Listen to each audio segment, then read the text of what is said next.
Bonjour, aujourd'hui je vais vous présenter une maquette de Gundam Build Fighters. Vous le savez maintenant, j'aime beaucoup les mechas de Zeon, et il se trouve qu'il y a un personnage, Monsieur Ral, qui non seulement représente en fait le personnage de Rambaral, qui avait le gouffre qui est un de mes MS préférés, mais en plus de cela, vers la fin de la série, on le voit arriver avec un DOM modifié, qui donc s'appelle le DOM R35. Voilà, donc c'est un gros mecha, pas parmi mes préférés, mais les modifications qui ont été apportées ici me plaisent beaucoup. L'illustration de la boîte est quand même bien sympathique, avec donc une belle pose dynamique et surtout un dessin. Là on voit un petit peu ce que donne la maquette une fois terminée et peinte. C'est le numéro 39 de la collection des HG Build Fighters, toujours de Bandai bien évidemment.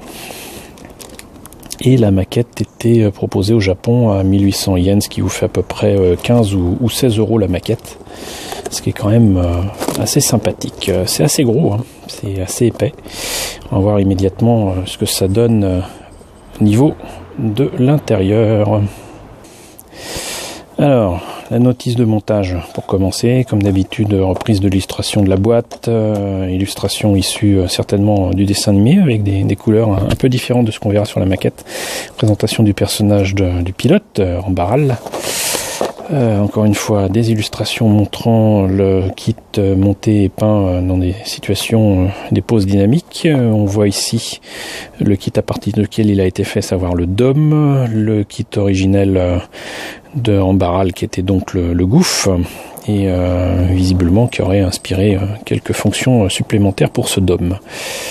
On voit ici quand même aussi quelques conseils de base pour utiliser les Gundam marqueurs pour améliorer l'aspect des réacteurs.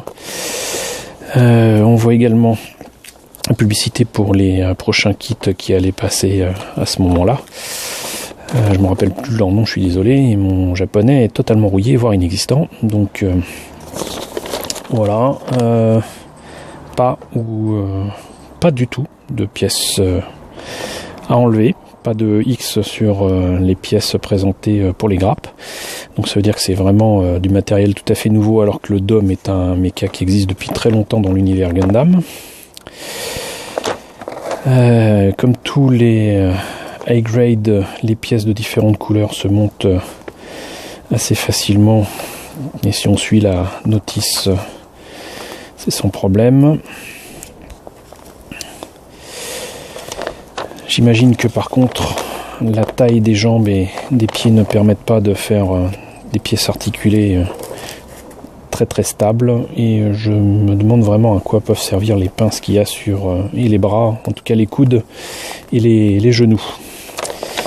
J'ai revu l'épisode où apparaissait ce mecha et je n'ai pas de franche réponse à ma question.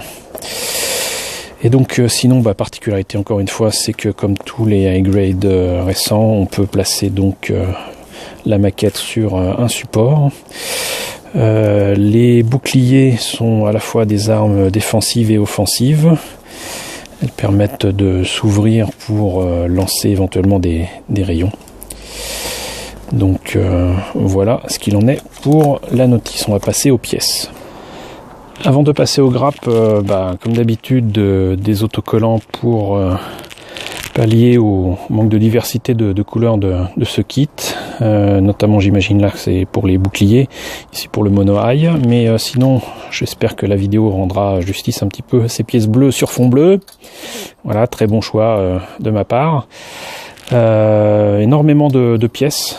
On va résumer ça comme ça. Vraiment beaucoup de pièces, avec deux tons de bleu ici,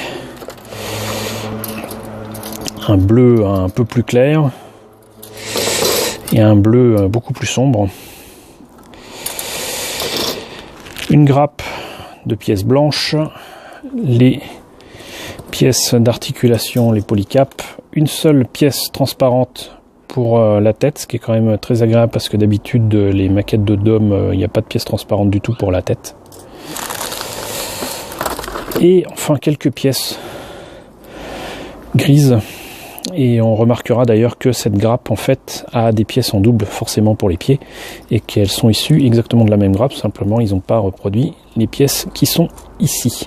Voilà, bon, on remarquera quand même que c'est d'une belle taille, hein, notamment pour les pieds, qu'il y a moyen certainement de détailler ce kit à l'envie et que ça donnera quelque chose de vraiment très sympathique. Voilà, donc j'en ai terminé pour la présentation de ce DOM R35. J'ai essayé de faire le plus rapide possible.